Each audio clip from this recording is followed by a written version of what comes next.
नमस्कार छात्रों। आज फिर एक मंगलवार, दिनांक है 29 जून 2021। आज हम अपनी हिंदी सुलभ भारती कक्षा छठी के पन्ना क्रमांक 2 के बारे में जानेंगे। पन्ना क्रमांक 2 और पन्ना क्रमांक 3 जो कि हमें अगले पीरियड में देखना है। ये पाठ जो है ये चित्र वर्णनात्मक पाठ है। इस पाठ में हमें कहा गया है देखो, समझो और बताओ। पाठ 1 सैर। सैर मतलब घूमना फिरना, मौज मज़े करना। कभी कभी मौज मज़े के लिए लोग सैर करते हैं तो कभी कभी किसी कारणवश उन्हें सैर के लिए जाना पड़ता है। तो आप भी बच्चों अपने माता पिता के साथ, कभी अपनी पाठशाला की दोस्तों के साथ, अपने टीचर्स के साथ, अपने भाई बहनों के साथ सैर पर गए होंगे ना।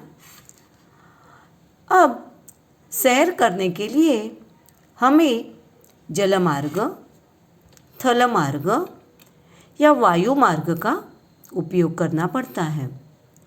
जलमार्ग का मतलब है पानी से जाने वाला मार्ग, जिसमें जहाज के द्वारा या बोट के द्वारा सैर की जाती है, सफ़र किया जाता है। थलमार्ग मतलब ज़मीन पर जो रास्ते होते हैं उनसे की हुई यात्रा, सफ़र, जैसे कि बस, रेल यात्रा या बस यात्रा, ये थल मार्ग में आता है।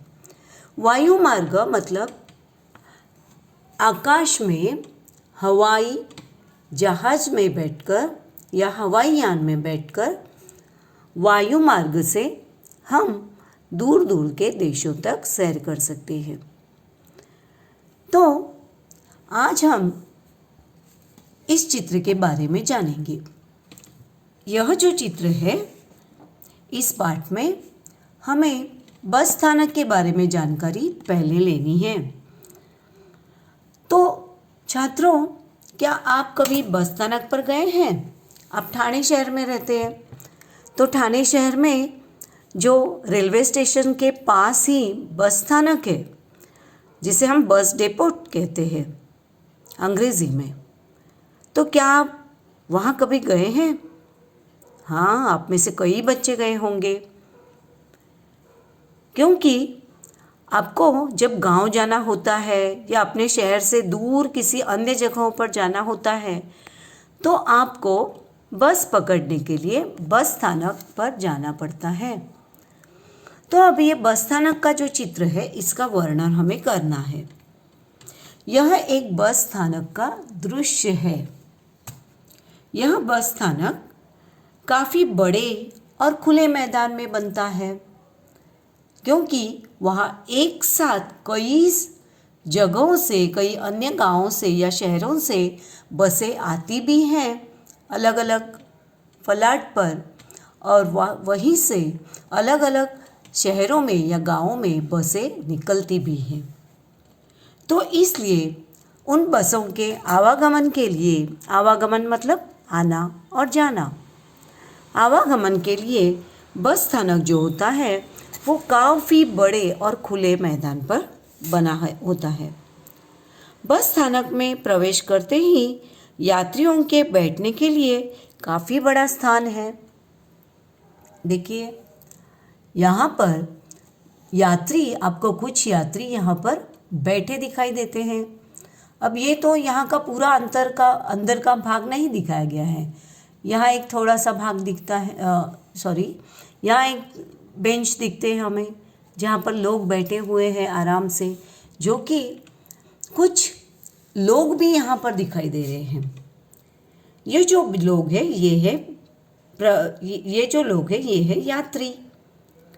तो बस स्थानक में जो यात्री यहाँ पर दिखाई दे रहे हैं, ये कुछ यात्री बाहर के गांव से यहाँ आए हुए हैं, तो कुछ यात्री प्रतीक्षा में बैठे हैं कि कब उनकी बस लगे फलाट पर और वो अपने गांव जाने वाली बस में बैठ सके। तो उनके बैठने के लिए वहाँ बेंचेस रखे गए हैं। सामने एक बस भी खड़ी दिखाई दे रही है आपको, है ना। ये बस भी आपको खड़ी दिखाई दे रही है जिसमें ड्राइवर बैठा हुआ है। उसके बाजू में, उसके बाजू में भी दूसरी जो बस है वो फलाट क्रमांक 1 पर लगी है और ये जो बस है ये फलाट क्रमांक 2 पर लगी है। ये शायद फलाट क्रमांक 3 पर लगी है और ये फलाट क्रमांक 2 पर लगी है। फलाट क्रमांक 1 अभी खाली दिखाई दे रहा है। सामने एक बस खड़ी है और पास ही में यात्रियों के सुविधा के लिए स्वच्छता गृह भी बनाया गया है। देखिए, यहाँ पर भी बस है और यहाँ सामने एक स्वच्छता गृह है। अगर लोगों को कहीं भी जाना हो हाथ पैर के लिए या स्वच्छता के लिए या प्रसाधन के लिए, तो यहाँ वे जा सकते हैं, लेकिन उसकी स्वच्छता हर यात्री को रखनी पड़ती है। अब ये जो बस है ये राज्य परिवहन की बसें हैं, जिसे हम ST भी कहते हैं। ST मतलब स्टेट ट्रांसपोर्ट, मतलब राज्य परिवहन की यह बस है। दूसरी ओर इस तरफ पीने के पानी की व्यवस्था की गई है। पीने के पानी का नल, यहाँ पर स्वच्छ जल का नल लगाया गया है और यहाँ पर एक बेसिन बनाया गया है। यहाँ एक यात्री अपने हाथ धो रहा है। अब यहाँ जो जगह है, यहाँ पीने के पानी की जगह की स्वच्छता भी यात्रियों को ही रखनी पड़ेगी, मतलब हम लोगों को। अगर हम ही उसे गंदा बना दें तो फिर कैसे चलेगा, क्योंकि जैसे हमें स्वच्छ पानी की ज़रूरत होती है वैसे सभी को स्वच्छ पानी की ज़रूरत होती है। बसें खड़ी करने के लिए अलग अलग फलाट क्रमांक निर्धारित किए गए हैं।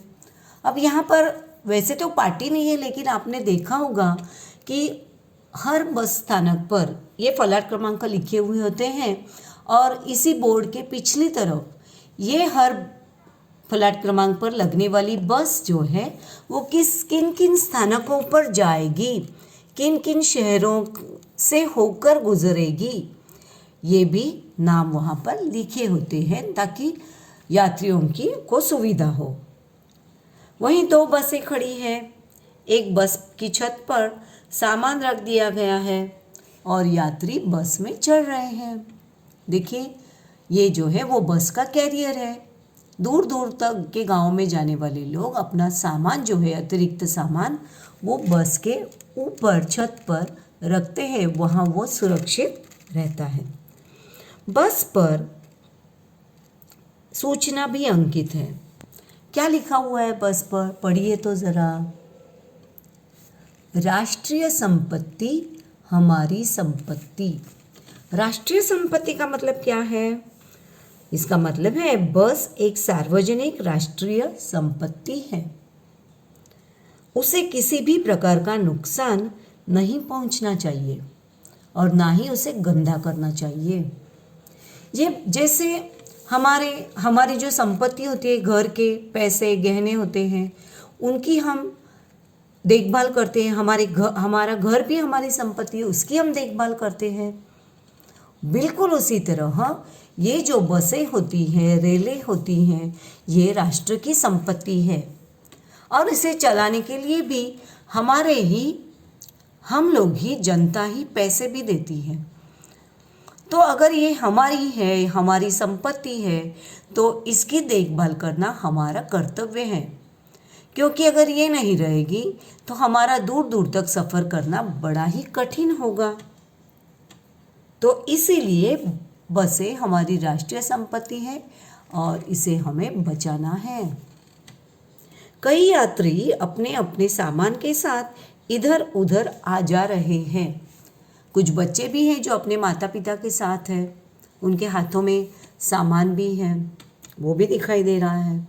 फिर ऐसी जगहों पर स्वच्छता के लिए कूड़ेदान भी रखे गए हैं। देखिए, स्वच्छता गृह भी है स्वच्छता के लिए, और जगह जगह कूड़ेदान भी रखे गए हैं, ताकि अगर आपको कुछ कूड़ा कचरा फेंकना हो तो आप इसी के अंदर फेंके, इसी का इस्तेमाल करें, इस कूड़ेदान का।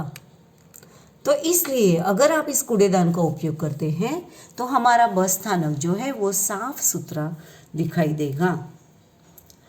अब जहाँ बस स्थानक होता है वहाँ पर विविध प्रकार के विक्रेता भी होते हैं, जैसे कि यहाँ एक समाचार पत्र विक्रेता समाचार पत्र बेच रहा है, आपको वहाँ दिखाई दे रहा है।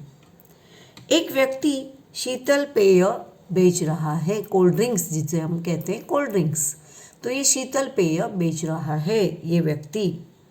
और एक बच्चा अपने पिता से शीतल पेय के खरीदने के लिए कह रहा है। बस एक थलमार्ग परिवहन है। यहाँ पर एक वाक्य लिखा हुआ आपको दिखाई देगा, आपकी यात्रा सुखद हो। ये किसके लिए लिखा है? बस स्थानक के सामने यात्रियों की यात्रा सुखद होने की कामना की गई है, ताकि बस से जो भी यात्री सफ़र करेंगे उनका सफ़र जो है, उनकी यात्रा, उनकी सैर जो है वो सुरक्षित रहे और सुखद रहे, उन्हें कोई भी तकलीफ़ ना हो, ऐसी शुभेच्छा, ऐसे सुखद कामना की गई है राज्य परिवहन की तरफ से। तो यहाँ पर कुछ लोग बसें पकड़ने के लिए आए हैं और कुछ लोग बसों से आए हैं। कुछ लोगों को जाना है तो कुछ लोग आए हुए हैं। तो इस तरह ये है एक बस स्थानक। अब हम बंदरगाह की तरफ बढ़ते हैं। बंदरगाह जो है वो एक जलमार्ग का स्थानक होता है। मतलब जलमार्ग से जो जहाज, छोटे बड़े जहाज, बोटें जो निकलती हैं या यहाँ पर आकर रुकती हैं, उस जगह को बंदरगाह कहते हैं। तो इस जगह का नाम है बंदरगाह, मतलब जलमार्ग वाला स्थानक। अब ये जो बंदरगाह का दृश्य है ये कहाँ बनाया जाता है? बंदरगाह समुद्र के तट पर बनाया जाता है। आप कभी मुंबई के भाऊचा धक्का नामक बंदरगाह पर गए हैं? अगर नहीं तो कोरोना खत्म होते ही ज़रूर अपने माता पिता से कहकर उनके साथ आप बंदरगाह देखने जाइए। बंदरगाह पर छोटे बड़े जहाज़ आते जाते रहते हैं। देखिए कितना बड़ा जहाज़ है। ये छोटे छोटे जहाज़ हैं, ये छोटी बोटें हैं और इसमें तो सामान रखा हुआ है। दूर भी कई जहाज़ हमें दिखाई दे रहे हैं। ये छोटी सी बोट है, नौका जिसे हम कहते हैं। ये छोटे छोटे बोटें हैं जिसमें लोग सैर के लिए भी निकलते हैं या मछुआरे भी होते हैं उसमें। जैसे यहाँ पर फलाट होते हैं, वैसे बंदरगाह में भी इस प्रकार के फलाट हमें दिखाई देते हैं। रात के समय दूर से आने वाले जहाज़ों को राह दिखाने के लिए एक दीपगृह, ये देखिए ये जो दिखाई दे रहा है ना, इसे कहते हैं दीपगृह, लाइट हाउस इंग्लिश में कहते हैं इसे, दीपगृह या प्रकाश स्तंभ कहा जाता है। तो ये इस दीपगृह का काम क्या होता है? रात के समय दूर दूर से जो जहाज आते हैं, बोटें आती हैं, उन्हें पता चले, क्योंकि इसमें हमेशा बिजली का दिया जलता रहता है और ये दिया बड़ा होता है, प्रखर होता है। इसकी रोशनी समुद्र में दूर दूर तक फैलती है, ताकि दूर से आने वाले लोगों को बड़ी दूर से ही पता चले कि यहाँ पास ही बंदरगाह है, क्योंकि उसकी ये जो रोशनी है वो दूर दूर से दिखाई देती है। समुद्र में तरह तरह की नावें हैं। यात्री नावें हैं, मालवाहक नावें हैं। जैसे कि ये जो है ये यात्री नाव है। कैसे पता चला? देखिए यहाँ पर जो खिड़कियाँ बनाई गई है ना, देखिए अंदर बिल्डिंग की तरह है, ये खिड़कियाँ हैं तो इसमें लोग बैठते हैं। और कुछ जो जहाज़ होते हैं वो मालवाहक होते हैं, मतलब माल लाया या लेकर जाते हैं। देखिए यहाँ पर बड़े बड़े कंटेनर से या बक्से रखे हुए हैं, तो ये मालवाहक नावें हैं। इन नावों में यात्री और माल एक जगह से दूसरी जगह पहुंचते हैं। पाल वाली एक नाव भी है। पैर और पतवार से चलाई जाने वाली नावें भी हैं। अब पाल वाली जो जहाज पाल वाली जो नाव है वो कौन सी है? ये नाव जो है वो पाल वाली है। बड़े बोटों को, बड़े नावों को जहाज कहते हैं। ये है जहाज। और ये छोटे छोटे दिखाई दे रहे हैं ना, इसे कहते हैं नाव। इसे कहते हैं पाल वाली नाव। हम मराठी में इसे शिड कहते हैं, शिडाची पोट। और ये दिखाई दे रहा है आपको, ये पेट्रोल या डीजल पर चलने वाली नाव है। ये मोटर के सहारे, पेट्रोल या डीजल के सहारे चलती है। लेकिन ये जो व्यक्ति है ना, देखिए इसके हाथ में क्या है? इसके हाथ में जो है उसे पतवार कहते हैं। क्या कहते हैं? पतवार। ये जो है ना लकड़ी, और लकड़ी के बाजू में ये गोल, इसे पानी में डाला जाता है और पानी पीछे की तरफ धकेल दिया जाता है ताकि नाव आसानी से आगे चले। और ये जो नाव है ना, ये पैर वाली नाव है। इसमें पैरों से ये चलानी पड़ती है। तो इस तरह नावों के भी अलग अलग प्रकार होते हैं।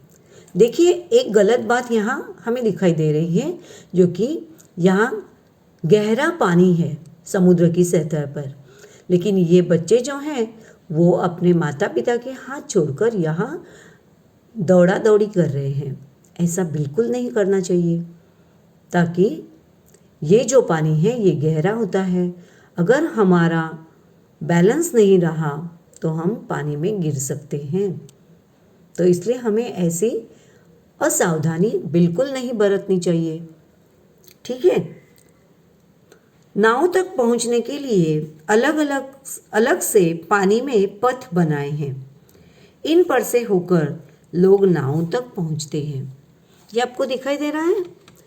ये जो है वो बंदरगाह की, मतलब समुद्र के किनारे से लेकर आप जिस जहाज में जाना चाहते हैं, जिस नाव में बैठना चाहते हैं, तो आप वहाँ तक इस रास्ते से, इस फलाट से जा सकते हैं। आपकी नाव जहाँ खड़ी है आप वहाँ जाकर उस नाव में बैठ सकते हैं। ये भी छोटी छोटी नावें यहाँ पर फलाट पर लगाई गई हैं, तो वहाँ पर आपके जो नाव है वहाँ आप जाकर बैठ सकते हैं। और नावों तक पहुँचने के लिए ये अलग अलग से जो पथ, मतलब छोटे छोटे रास्ते बनाए गए हैं पानी के भीतर, उनका इस्तेमाल करना चाहिए। इन पर से होकर लोग नाव तक पहुँचते हैं। कुछ लोग नौका विहार का आनंद ले रहे हैं। देखा, ये आदमी जो है वो नौका विहार कर रहा है, ये भी लोग नौका विहार कर रहे हैं। ये एक कुटुंब है, परिवार है, ये भी अपने बच्चों के साथ, माता पिता नौका विहार का आनंद लेने के लिए यहाँ पर आए हैं। अब थोड़ी देर में वो किसी नाव में बैठ जाएंगे। तो नाव में बैठकर जो सैर की जाती है उसे कहते हैं नौका विहार। आपको ऊपर दिखाई दे रहे हैं, ये जो दिखाई दे रहे हैं ना पंछी, सफ़ेद सफ़ेद, इसे सीगल कहते हैं, समुद्र पक्षी। ये कई सारे आपको दिखाई देंगे। ये जो पक्षी है ये समुद्र में मिलने वाले मछलियों के लिए यहाँ पर इकट्ठा होते हैं और इन मछलियों का शिकार करते हैं। इन्हें सीगल कहा जाता है। तो यहाँ पर ये जो सफ़ेद रंग के जल पक्षी जलजीवों की ताक में ये नीचे उड़ान भर रहे हैं। पथ पर स्वच्छता के लिए अलग अलग सूचनाएं लिखी गई हैं। अब हम उन सूचनाओं की तरफ बढ़ते हैं। यहाँ पर लिखा है स्वच्छ भारत स्वस्थ भारत। इसका मतलब है कि आपके पास जो कूड़ा है, कचरा है, प्लास्टिक बैगें हैं, बोतलें हैं, कुछ भी पानी में नहीं फेंकना है। यहाँ पर लिखा है पानी में कचरा न डालें। इससे क्या होगा बता सकते हैं आप? अगर पानी में आप कचरा डालते हैं, पानी को अस्वच्छ करते हैं तो क्या होगा? इसका विपरीत परिणाम जल जीवों पर होगा। इस पानी में रहने वाली जो मछलियाँ, कछुए, तरह तरह के जो जीव जंतु है, वनस्पति है पानी में रहने वाली, वो इस कचरे के कारण, इस कूड़े के कारण उनका जीवन धोखे में आ सकता है। वो मर भी सकते हैं क्योंकि इससे पानी प्रदूषित होगा, तो वो कैसे भला जिंदा रहेंगे अंदर। और सोचिए अगर पानी के जल जीव मर गए, नष्ट हो गए, तो उन पर बसर करने वाले, उन पर गुजर करने वाले इन पक्षियों का क्या हाल होगा? वो भी मर जाएंगे। इसीलिए वहाँ पर लिखा गया है कि पानी में कूड़ा कचरा न डालें और हमें इन सूचनाओं का पालन ज़रूर करना है। तो बच्चों, आज हमने शहर इस पाठ में देखा, इन चित्रों को समझा। अब इन चित्रों के बारे में हमें बताना है, मतलब लिखना है। आपको इन चित्रों का वर्णन लिखना है। पहला वर्णन आप लिखेंगे बस स्थानक का और दूसरा वर्णन आप लिखेंगे बंदरगाह का। और इसका वर्णन लिखने के बाद आप इसके फोटो मुझे ज़रूर भेजिए। हस्ताक्षर सुंदर होना आवश्यक है। धन्यवाद। घर पर रहिए, स्वस्थ रहिए।